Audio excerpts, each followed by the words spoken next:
Welcome to the Pulse Neighbors. Today I am here with one of my property management clients, believe it or not, Phil Nelson. I'll have Phil tell you on how he got started in real estate. Hey, my name's Phil. I'm an investor, mostly single family, 2 duplexes, 1 triplex, and I just bought a flooring store last May. Yeah, man. I always tell people when they're getting into real estate that it's a good idea to kind of have two different things that they're doing. Reason being, you'll hear people say like you need to bring value to people when you're going into real estate. It can be really hard to produce that value as a new agent. I remember running into the problem being a new agent, and people were like, and this is more in the investment sphere, and I'm sure it happens in the residential sphere as well. But people were telling me, you don't invest in real estate. How are you going to help me buy an investment property? Well, I went and got experience with investment properties as a property manager, so they couldn't tell me you don't know how to run an investment property, because guess what? I've got 19 of them that I manage every single month. You can't tell me that anymore. It was a big issue, but anyway, why and how did you get into the flooring business? So yeah, a lot of real estate is making those connections you were talking about. And when I was looking for a business, I wanted something that went along with real estate. So everybody needs flooring in their properties, and I wanted to make more connections, and I could sell to my connections that I already had in real estate. So what happened was I've been investing in real estate for about 8 years, and we had a couple properties that we could pull a lot of equity out, me and my wife, and we wanted to go after something bigger. So we were looking at different things, maybe even storage units or bigger multifamily apartments. And I started hearing about buying businesses just through listening to my different podcasts I listened to. Yep. And got really interested in that, started looking around. Like I said, I wanted it to go along with my real estate. Saw a flooring store for sale, went and talked to the owners, and just went from there and ended up purchasing it. Where do you find a flooring store for sale? I've never seen that on the MLS. Yeah. Well, I was looking on Biz by Sale. Okay. Biz by Sell, and there's other ones like that. They just have all kinds of businesses listed by brokers and for sale by owners, and I just went through those every day, see if anything new was popping up, and that's how I found it. Sweet. So you said you had been an investor for a minute, and then you found the flooring store. How privy were you to the fact that this was going to be something that could help you in real estate? That was a big factor. Like I said, I want to make more connections. I'm going to sell to property managers. I'm going to sell to GCs. And, if they got properties for sale or if they can help me out in my real estate, that's something I wanted for sure. And what's the name of your flooring store? Best Flooring Outlet. Okay, and it's located? 71st and Binford. Okay. Yeah. Okay. We'll put a little. I'm sure you're on Google Maps. We'll link that when we publish this, and make sure you get some exposure for that. Appreciate that. Man, real estate adjacent industries are interesting. I got my start in furniture. That's how I got exposed to real estate and understanding that. I guess I came to the understanding that real estate is the most. It might not be the highest price thing, it usually is, but is the most valuable thing that you can sell to somebody. It is where they are going to be living. And as a salesperson, when I'm selling pillows and I'm selling bed sheets, which is something that's very important. One of the big sales tactics that we would use on people, something that we would iterate and make sure that people were understanding when buying a mattress was the investment part. It's where I got into understanding buying something as an investment. A big thing that my boss, who's a really good family friend of mine now, he would always tell people that they're investing for the next 10 years in their sleep. After that, it was so easy to sell a mattress. I could break it down. I'm okay, this $3,000 mattress that you're buying, break it down over 10 years because that's how long the warranty is, all that stuff. But I got into understanding that people care a lot about where they stay and live. Mm-hmm. And that's what got me onto real estate and everything. Have you ever heard the axe and the pick? When an industry's booming, it's referring to Levi's. No. So when the gold rush happened, obviously everybody is heading out to California, Washington, wherever, out there out west to try to get a piece of gold. And people that are going to search for gold, they've got a lot of risk. They don't know where the gold is, and they have risk with capital expenditures as well. They've got to go buy an axe, and they got to go buy a pick. They've got to go buy all the clothes that they're going to be wearing. They got to go employ a team to go do this and stuff. So some companies that were super smart, like Levi, understood that there was this great economic opportunity going on called the gold rush, but to minimize risk and to still be a part of the gold rush and prosper financially from it was to sell jeans. So what does every single gold miner need? A pair of jeans. What does every house flipper need? Flooring, yeah. Flooring. Yeah, I've heard sell the shovel instead of looking for the gold type of deal. Yeah, exactly. Less risk. It's going to be there every single time. You've got clients from different spheres of life coming to you. So whether you knew it or not, when you bought the flooring company, it was a great idea in real estate. You've bought the shovel and the pick. You didn't go looking for the gold yourself. So that's interesting to pick off of, and it's going successful. Yeah, it's going pretty well. It's got a lot of potential. Pretty excited about it. It's probably just as stressful as it is exciting, but yeah, I think it has a lot of potential and it's going well. Is this your first time having employees? Oh yeah, absolutely. Yeah. Yeah, I've been investing in real estate and just working by myself, and like I use property managers, but I don't, manage them, Yeah, it's subcontracting out work and stuff like that. But when you've got employees under you, it's a whole different structure, man. Yeah, they bring me all their problems, and they, if I get a phone call while I'm at home, it's usually never good. So it's like you're the one that deals with all the major problems and all that. Same with property management, man. If you ever want to call me and just tell me or ask me what the weather's like, I'd love it. All the phone calls I get are about, my washer's out, my dryer's out, the heat's not working. Shut up. Yeah, nonstop problem. It is nonstop problems, but man, I find a lot of solace in helping those people out. Our video paused for a second. If you're watching, sorry about that. It'll be back in a second. But when you're starting out as a property manager, most of the properties, including yours, were properties where there's already a tenant in place, which is like a nightmare, to be honest, when it comes to property management. Because a big sphere or pool to property management is that I get to pick the tenants, and then the property's got to be stable afterwards. Well, if I'm acquiring a property that's got tenants in place, I have no clue what these people are like. Like, yes, they signed a lease for $1,300, but are they paying it? Are they keeping the property well? Do they have decent credit? Are they staying here a long term? All of these things come into the picture when it comes to leasing. So it's been so stressful day to day putting out, I guess it's other people's fires. Like, somebody else owned the property, somebody else managed the property, and then it sold, and now I'm having to figure out where all this stuff is. Well, my landlord told me that I could pay on the 6th. Well, it's not in your lease. Like, I don't know what you want me to do about that. All this stuff comes up when it comes to doing it, but I enjoy it. I do. Yeah. Like, especially because I think property managers here in Indianapolis were I know a couple of them, and shout out to them. I think they're doing a good job and everything, but I think the influx of out-of-state buyers broke the property management system in Indianapolis. All these people got all these clients that they've never met before from California, and they don't know how to deal with them. I'm touting myself, but the majority of clients you are one of two clients that I have that live in Indiana. Oh, really? Yeah. It's so hard to deal with people that live out of state. Huh? They have no clue what Indiana is. They have no clue what the tenants are like. Yes, people are people at the end of the day, and most tenants are alike. But there's so many big differences from California to Indiana. This isn't even really related, but I'll share it because I didn't share it last time. If anybody was watching my last episode with Matt, who's a property manager, I got scared the other week. Because somebody asked me if I was a licensed property manager, which I knew before, and I feel like I knew it, but there's no property management license in Indiana. But he scared me because in California you have to have a property management license, and he was asking me to provide. I was like, what is all that? No. In Indiana, you just have to be a realtor. That's the only requirement to be a property manager.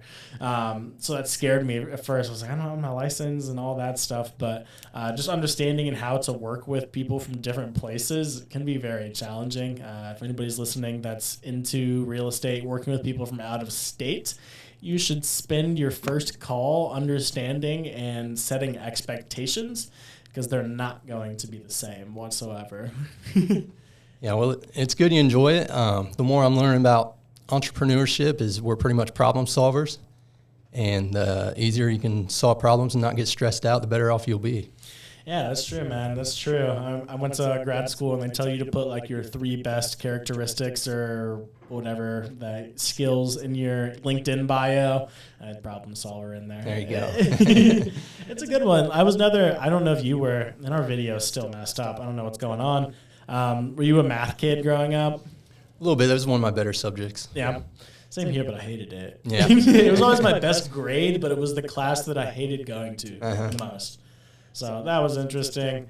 All right, sorry about that. Video cut out. Looks like it might not be coming back. Might be audio only from now on, but that is perfectly fine.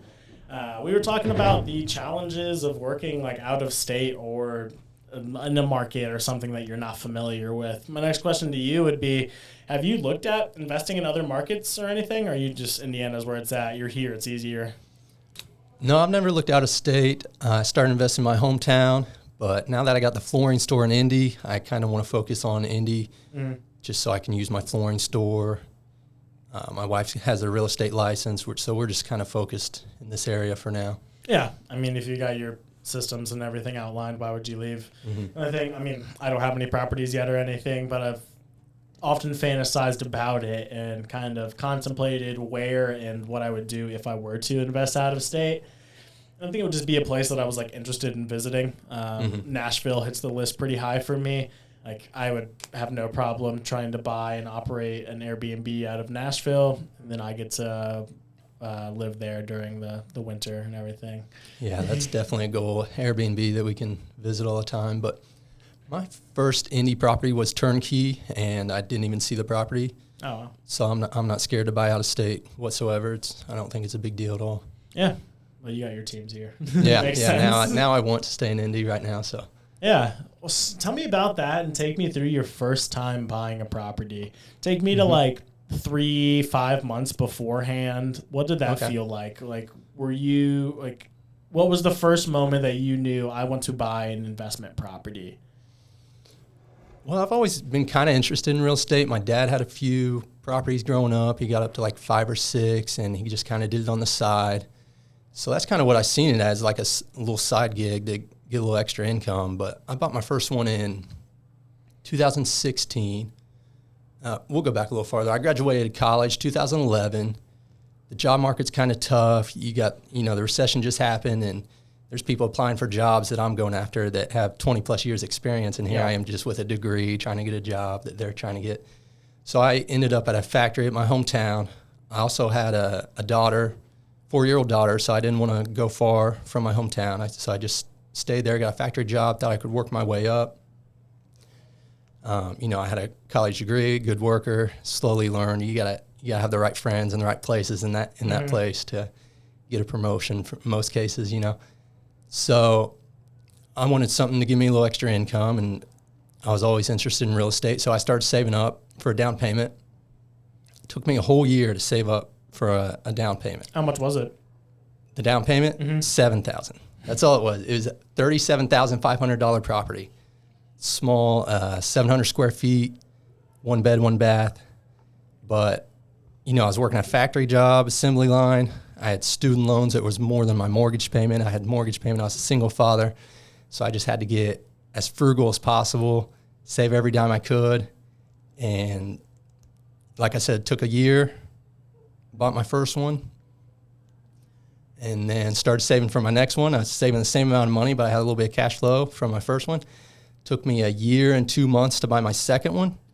And at that point, I thought I could just buy like one a year. I thought I was doing pretty good. I set a little goal for myself to buy 20 in 15 years, and I thought that was the pace I could go at. And then I found podcasts, started listening to audiobooks, started reading books, educating myself, had a big shift in mindset, and learned about creative financing. So I found a lot of creative deals where I'm getting in at a much lower cost, because that was always my biggest barrier to entry, was that down payment. like I said, I saved for a year for a $7,000 down payment. So, that takes a while to build up like that. So when I found creative financing, I've gotten properties 0 down. I've gotten them 10% down. I was able to move a lot faster from them. Sweet, man. It sounds like you got a great start into real estate. Sweet, man. So that first property was a hurdle to get over. You had to save that down payment for a year. Yeah. You were in a spot where you kind of saw investment real estate is able to provide more for your family.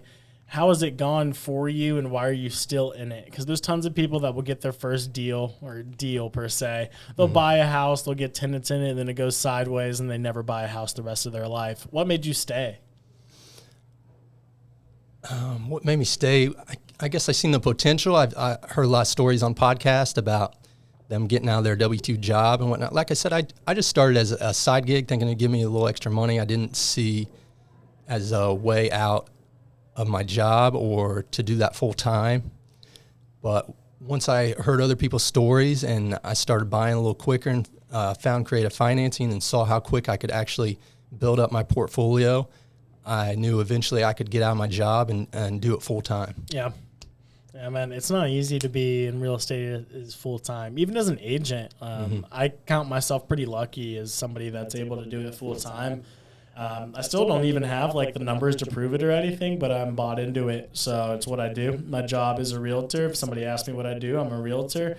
I had a couple of moments where I was out there kind of looking for plan B, plan C. Can I get a side job while I'm getting, nope. I was about to go into work one week with somebody, and then I got a call from a client, and that was what turned it. I made $5,000 that week. I understood that if I grinded hard enough in real estate, it was going to happen. Yes, maybe the bills won't get paid one month, but hey, next month if you're grinding, it's going to happen. So that's where I've been starting in real estate as an agent. I would have loved to have had a job and started as an investor instead, but I got into the real estate game. I got into being an agent in the real estate game so I could be somebody in your position, but also have the experience as an agent. I thought that would be super valuable, so it's what I did.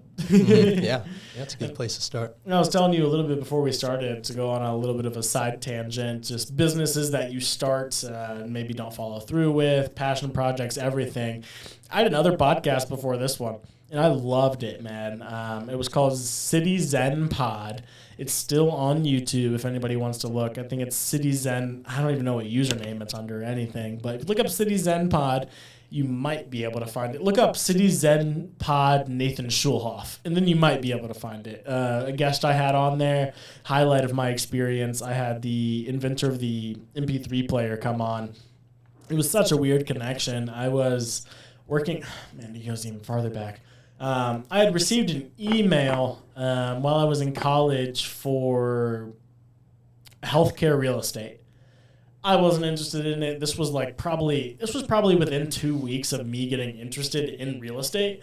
So I had no interest in this email whatsoever. But my roommate Malcolm, he was interested in healthcare real estate, and it was a job, is what it was. So I forwarded it over to my friend. He still works there. Shout out Malcolm if you're listening. I hope you are, man. You should listen to my stuff.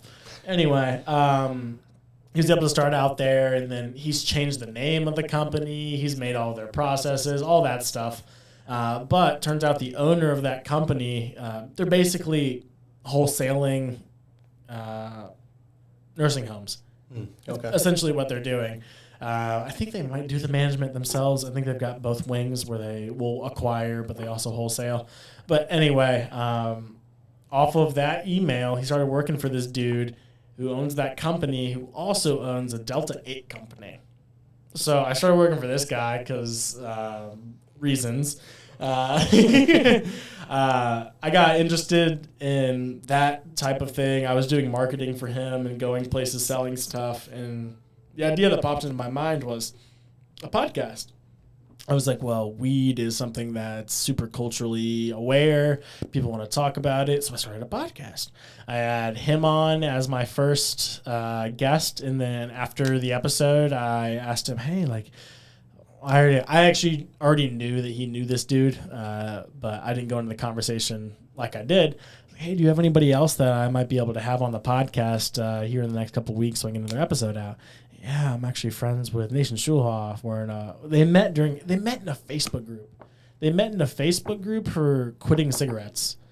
They just randomly met on there, and they were friends. So I asked him, and then my second episode, which is probably my biggest episode, was the inventor of the MP3 player.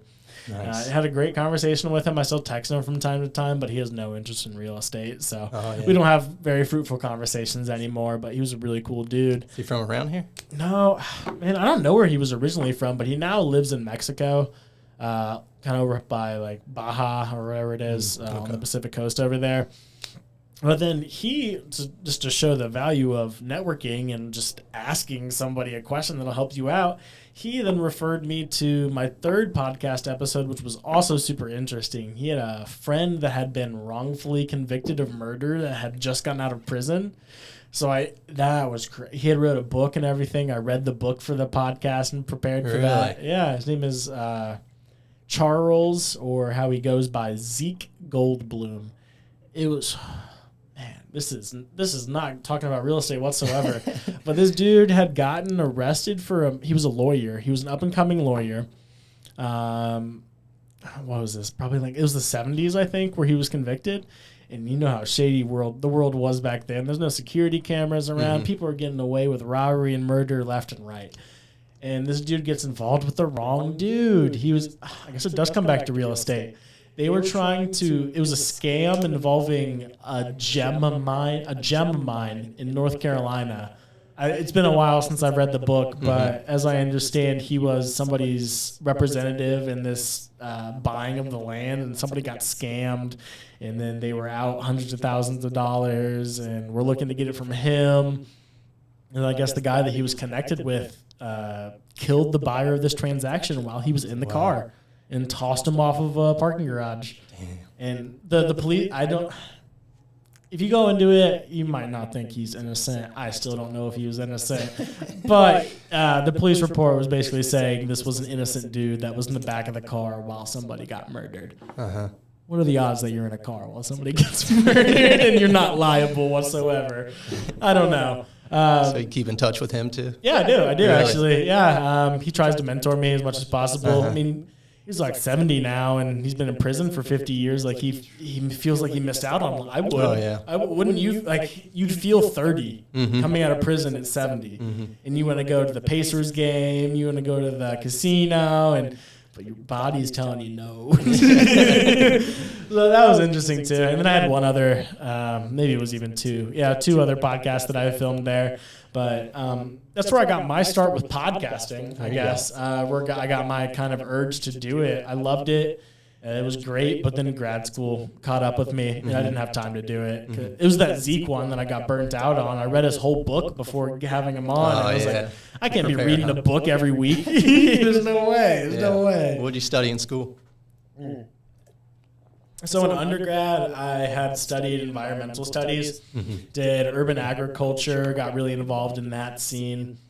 I don't even remember if we've ever talked about this, but I usually tell people that's what I was going to do. I was going to go be a farmer, do an urban agriculture, get an apprenticeship, and start managing people's land, growing food. Yeah. Senior year, man, back, knees, gone. I was farming one day. It was probably spinach I was farming because that stuff's hard. Because we did everything by hand, no machines and everything like that, all sustainable stuff. And then my back knees just were giving out, and it was a bad probably like 2 weeks where I was going to the doctor and everything trying to figure out, because my stomach hurt too. It was like I felt those physical things it transpired into like other symptoms as well, because it was impacting my mental health, because I wasn't able to go to the gym, I wasn't able to do the job that I was supposed to be doing. But anyway, I started listening to the Bigger Pockets podcast while I was farming, and that's what got me into real estate. Decided to go to grad school. This was also a random email. I got a random email from Wake Forest University. I know it's not random now. I talked to the person that was in charge of it after I got there. But the email was offering like half off of tuition at Wake Forest. And I was a spot where I was lined up to be a farmer. I had an apprenticeship lined up. I was biking there. I was up on Butler's campus still living with a friend, and I was biking down to like the garage, like that area, North Mass. So that was a challenge. And then I got this email from Wake Forest offering half off tuition. And I'd already started been thinking about maybe I should be finding a different career. I just took it, man. I got that email and got admitted, not even applied. I got admitted to Wake Forest within 3 days of that, that email. I did everything I needed to do because I also was just happy. I'm not somebody from a college family or anything. So going to grad school meant a lot. So even if it didn't turn out for the real estate part of things, I was very excited for the opportunity to go to grad school. So in grad school, I studied business management. Okay. Yeah, I got business administration degree from Ball State. Yeah, it's probably like dang near the same thing. It was an interesting program. It was how I described it was like the first year of an MBA, but the program was non-business students. So it was a business program for non-business students. It was the most interesting because we had poetry students, we had politics students, we had a couple econ people, which were probably the most well-versed in business, but it was the weirdest year of my life trying to understand where all of these people from different backgrounds were understanding. That's also where I got like a good understanding of what business is. 'Cause that's what business is. Like poetry majors aren't going out to do poetry after school. They're getting a job at Lids or wherever. They're getting an administration job afterwards. So it was my first exposure to like the real work world. Because when you're an undergrad, when I'm an environmental studies student, all I'm doing is talking to environmental studies students. You get into this bubble and everybody has their idea, outlook of what life looks like after college, but nobody ends up doing. Yeah. Nobody ends up doing what they want to do. Like, what you went to school for? Business administration. That was your undergrad too, or? Yeah. Okay. I mean, you went into business. And business is way more broad, so it's not fair. Yeah. Well, yeah. I thought I'd be a manager somewhere. I had no idea I'd be in the real estate full time like I am. What'd you want to do when you were 18 years old? What'd you want to do? I never knew what I was going to do. I never. You get asked that as a young kid, and everybody seems to have an answer, and then I'm sitting there like, I have no clue. And then they hold you to it, too. I'll be like uncles and aunts from 12 years ago, and they're like, how'd you ever become a lawyer? Yeah, they think you're what you say at 5, you're going to be the rest of your life. Yeah, my daughter's 16 now and looking at colleges, and she's starting to stress out about it, and I'm telling her, like, I don't know what I'm going to do yet. Like, I thought I was going to be in a factory, then I thought I was going to be in real estate, and then I bought a business. I said, I don't know what I'll be doing the next couple years. I said, don't stress about it. You can change your mind 100 times. So, where are you? This is a good question for you. You've got a daughter that's 16, ready to start looking at college. Yeah. What are your ideas about college and how it's looking like in the U.S.? Do you think people still need to go to college? I absolutely don't think they need to go. If I found real estate before I went to college, I probably wouldn't have went. Just start working right away and saving up a down payment. Same here. I definitely don't regret going. I had a great time. It was a great experience. I learned a lot, just more about life, life lessons, meeting new people. So the experience was worth it for me. But financially, I could have been farther ahead if I went straight into real estate, but I don't regret it at all. Yeah, man. I come from the same background. I don't regret going, but the same thing. If I had the choice, I probably wouldn't. Oh, geez. Yeah, I probably wouldn't go again because what you do get out of college is the experience. Everything that they teach you in there, it probably a bit different in a business background. If you have no knowledge of what the real world is, i.e. paying taxes, getting your car registered, stuff like that, yeah, college is going to be the place for you because you were probably sheltered your whole teenage years and don't know life. Yeah. But all I got, not all, but the majority of what I got out of college was relationships. All of my best friends now aren't from high school, they're from college. I started a fraternity in college. These guys were, they're who I'm with. We went through all that stuff through COVID together, man. The bonds that you will make in college are definitely worth it, but it's not like you can go learn all of this stuff on YouTube. Oh yeah, for free. I didn't learn shit in college. Like, educational wise, no. I learned more about my own emotions. I appreciate my professors for that. Being at a liberal arts school, a lot of the education was, how do you feel about this? Tell me what you think. How would you made this better? So I got that perspective, and I can give my opinion on a lot of things because shout out Butler University. But other than that, like, I didn't learn. I can tell you different soil types. Yeah. But like, I didn't learn anything revolutionary in college other than who I am. Yeah. But if I didn't have that college experience, I don't know if I would have ever found out who I was. Yeah. At the same time. Same thing. It's tough to tell kids like whether or not they should go to college. I know Bernie Sanders was saying that college admissions were going to drop off in 2020, and he was off by just a couple of years. But it was last year that we had college admissions tank for the first time in a long time. So yeah, the more stuff there is out there on YouTube and all these influencers, people are realizing they don't really need it. Yeah, it'll be interesting to see where we head with that, man. There's so many jobs. I mean, there's people dropping the requirement to even go to college. Oh, yeah. I did read or listen to, if you don't do this, I recommend it. But the Wall Street Journal puts out an episode every morning and evening. It's called What's News, and in the morning it's what's news in the market today, and it's in the evening it's what was news in the market today. But I heard on there they were talking about that, where they were saying companies weren't requiring college credits to get the role, essentially, but they were saying people are still looking at it on the resume. They're just not like requiring it on the Indeed post.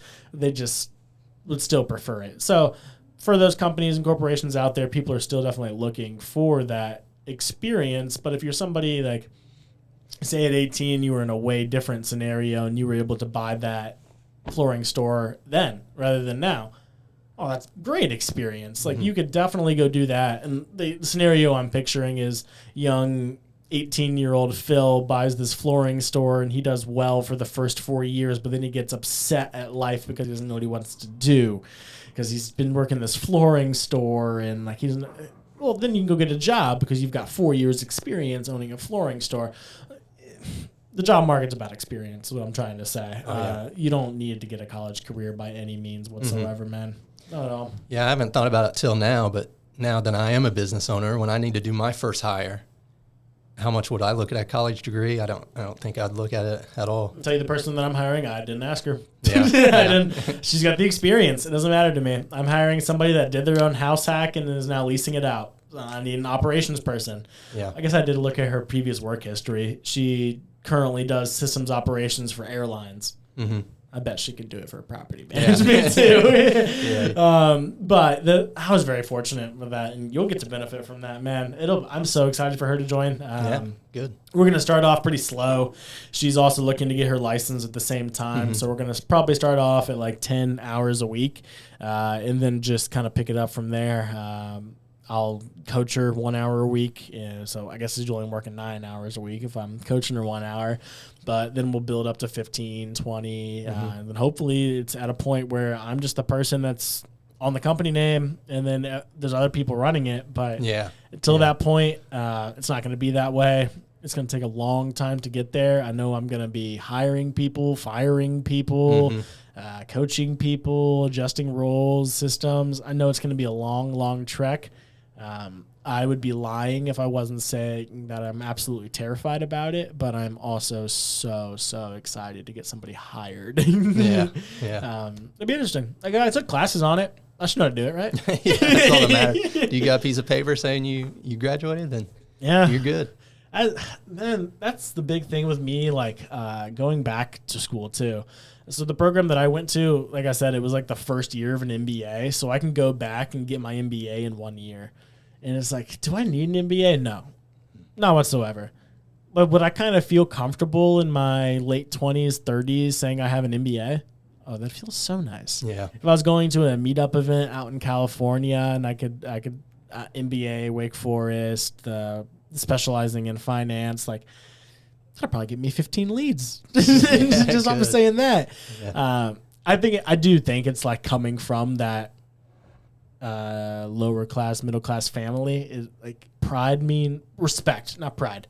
Pride means so much more to me than I think it means to other people. And I say that in the difference between respect and pride because I learned, and I'm getting back into my faith, but I haven't been very faithful for a while.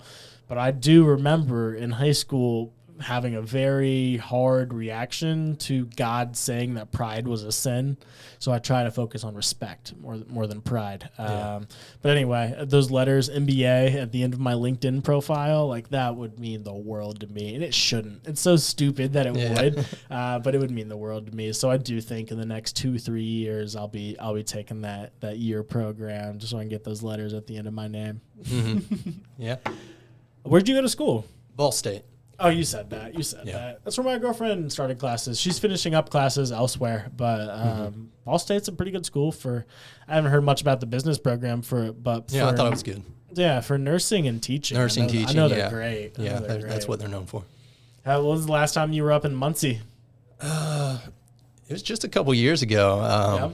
A buddy of mine just wanted to go there for a little get together, meet up at our old bars, and we had a few drinks, a few 30-year-olds going around these college bars, just talking about old times. And I am so curious about what my life looks like in a few years because I'm still so closely removed from college where everything is a blast. I feel like an asshole saying life's not a blast now. You're 30. No, but you're right. Like, how does life change? Like, give me 2. I won't ask for 3. Give me 2 big things that have changed in your adult life from being 30. It's calmed down compared to college. College was extremely exciting and fun, nonstop. But that's all it was. It's not I enjoy a lot of stuff now, like spending time with family, playing board games with them. And, I don't always get the same excitement and the fun part that I did in college, but there's a lot more stuff you get out of it, Yeah, man. But I'd say it's calmer and got a lot bigger goals, and it's real fun to go after the big things I'm going after. And in college, I never knew what I wanted to do, and my biggest goal was to get out and get a job. Yeah. But since then, changed my mindset a lot, and now it's just fun going after, bigger and better things. It's like a real life video game entrepreneurship. It's a blast. It's stressful, but it can be really fun and exciting. That was what one of my previous podcasts guests had mentioned about life, the video game aspect. Yeah.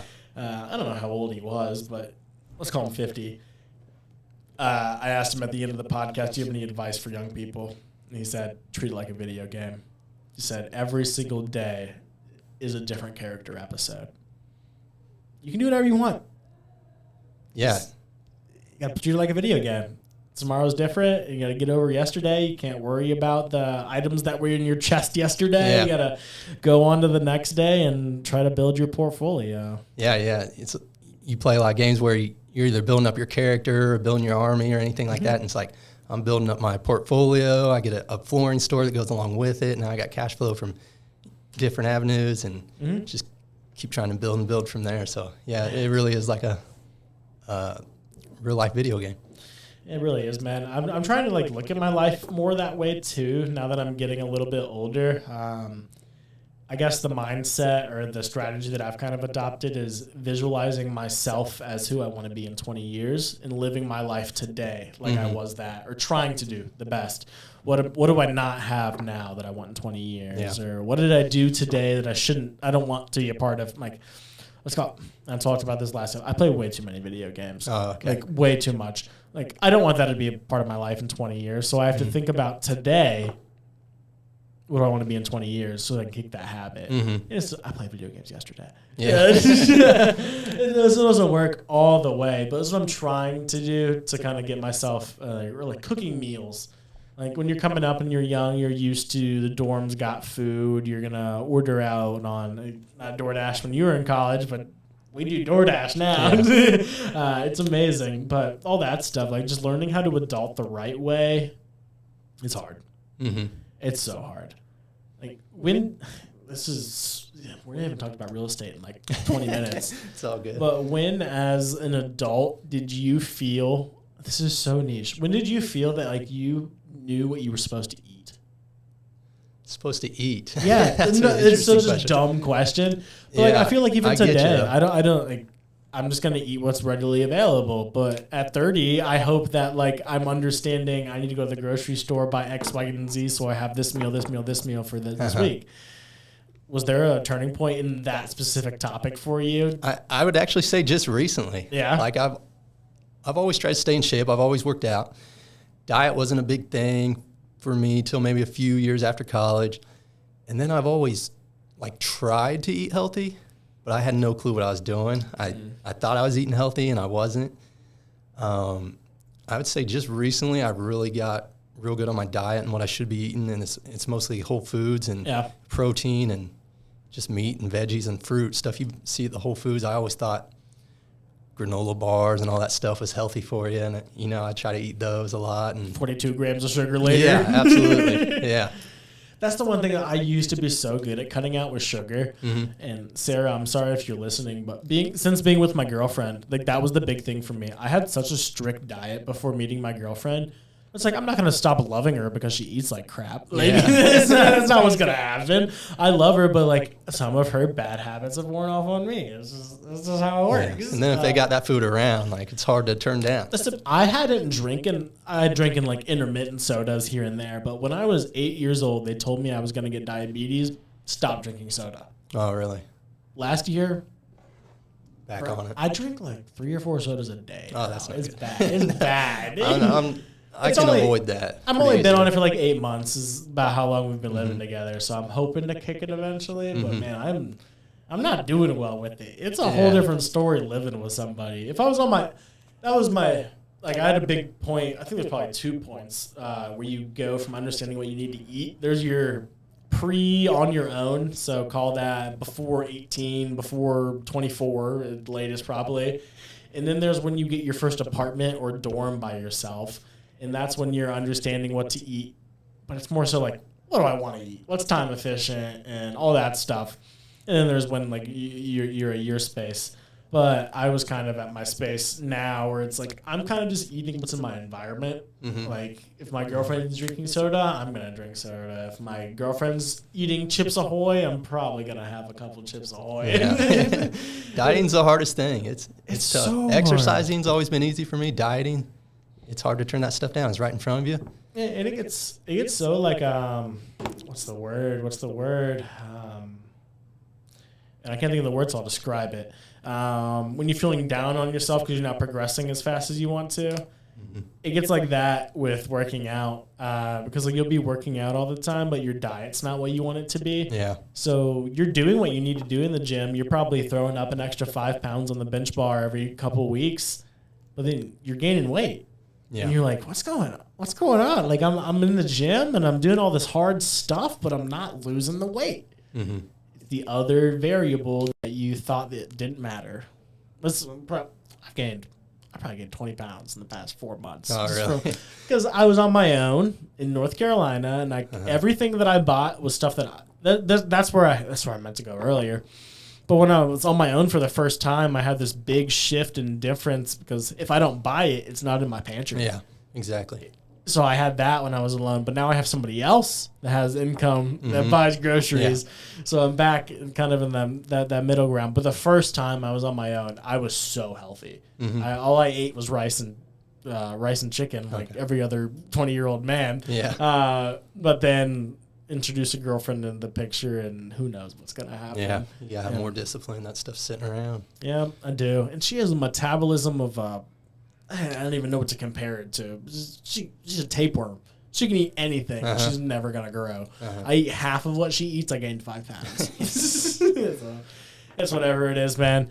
All right, we haven't talked about real estate we should probably get back on that. Forever, but we need to wrap up as well because I know you got a long drive back. How about you give me one more topic we can talk on real quick? I can go into a little more of my story. What I always liked hearing when I first started listening to podcasts was how people found their creative deals. Yeah, because like I said, I had to save up for each down payment, my first couple properties.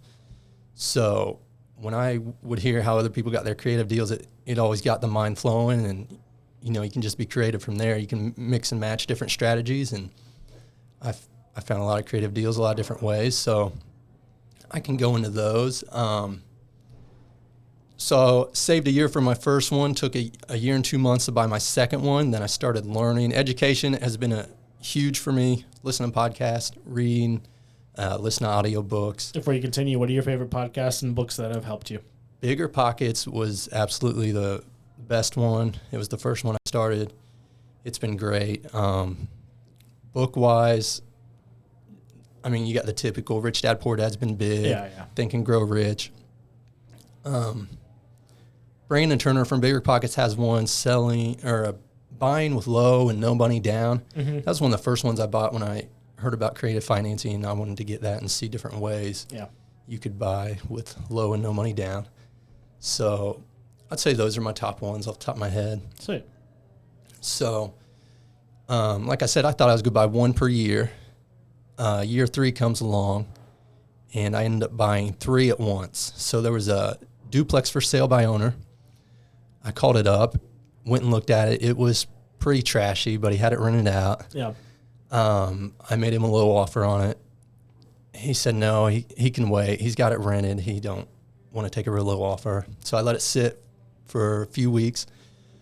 Called him back up. Well, I looked him up, and you can look people up in county's websites, and you can see how many properties they own. You can see which property is owned by which owner.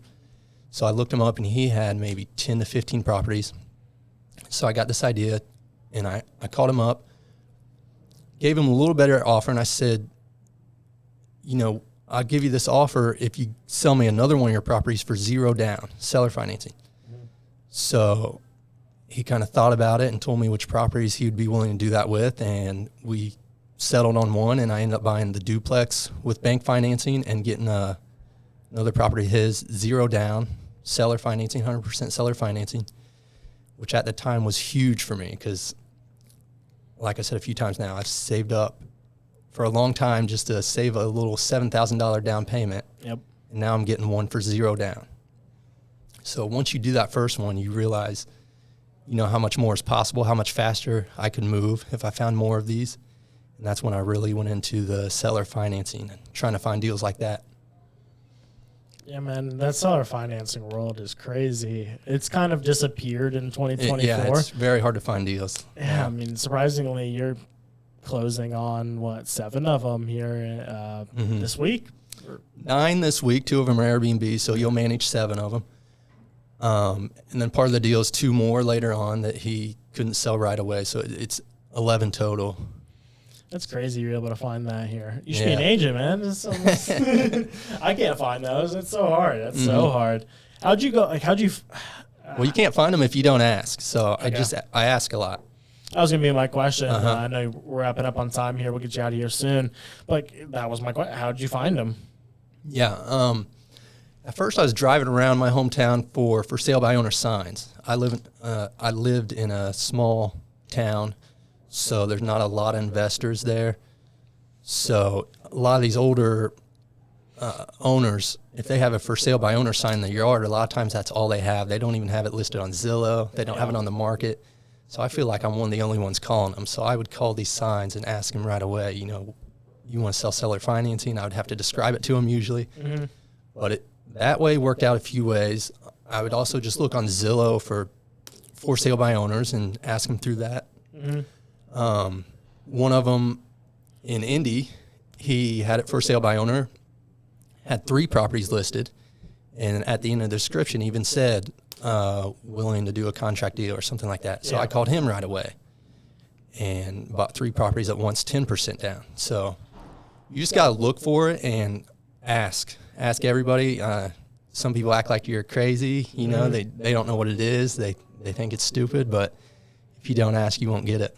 I'm about to be back on that seller. I was for a while looking for. I've still not ever done a seller financing deal, but I was talking to John here at our happy hour just before we recording this. I talked to him before about what's it going to take to give me a loan. I don't know if you know this, but not only as an agent, but as an entrepreneur, it's really hard. Yeah, they want that W-2. It's so hard. So I think I want a home this year. The only way I can do it is seller financing. I can't get a bank loan for it. There's no way I can. Yeah. So if anybody out there has a seller finance duplex in the north side of Indianapolis, please let me know. There you go, yeah. I will be buying in June, but I will buy before if I have to. You could find one eventually. I think They're out there. I'm hopping. I think it is next week in my workflow to start spending an hour a week looking for me and my girlfriend's next place. So Yeah. hopefully we don't have to rent again, but we'll see. Our other option that we're looking at is building an ADU off of my parents' property, but it's just not the right time for us to go ask for that financing. So we're gonna have to find something intermediate to get us situated, man. Mm-hmm. I appreciate your time here so much today. I'm going to ask you a couple more questions before you get out of here. And the first one is, and I know you're not from Indianapolis, so give us whatever option you can, or answer that you can. 3 places in Indianapolis that are worth the visit. That's a hard one for me. I'm not from Indy, and I don't go to a lot of It can be like outside places. of Indy, but it can't be Connersville. No, you can give us a Connersville one if you want. I thought you meant specific businesses. So are you talking Well, about? just like places to go. It could be even location, but in the past we've done like restaurant, park, store, stuff like that. But you could broaden it up. I really you can don't go get out neighborhood. much. You can go neighborhood.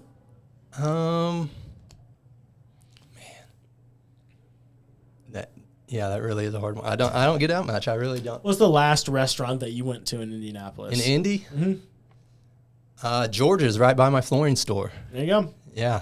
I don't know what it is, but Yeah, we're you going should to check find it it. out. We're going to link it. Yeah, it's pretty good. Secondly, if there's anything from our conversation today that maybe a first-time home buyer or a first-time investor could take from our conversation, what do you think that is?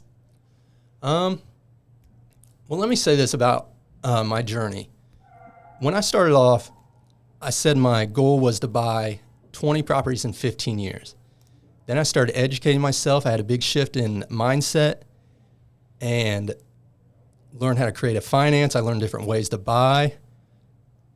At the end of year 7, I had 21 properties in a flooring store. So I moved way quicker than I thought I could. Yeah. So one thing I like to tell people is they can do way more usually than they think they can. They're capable of way more than they think they are. Also, a big thing for me is just get started early. The earlier you get started, the more equity it starts to build up. Yep. So the earlier you start, the better off you are. So get started as soon as you can. It's more about time in the market than timing the market, and just. That's from Think and Grow Rich. Yeah, that is. Yeah, it's a good one of my favorite.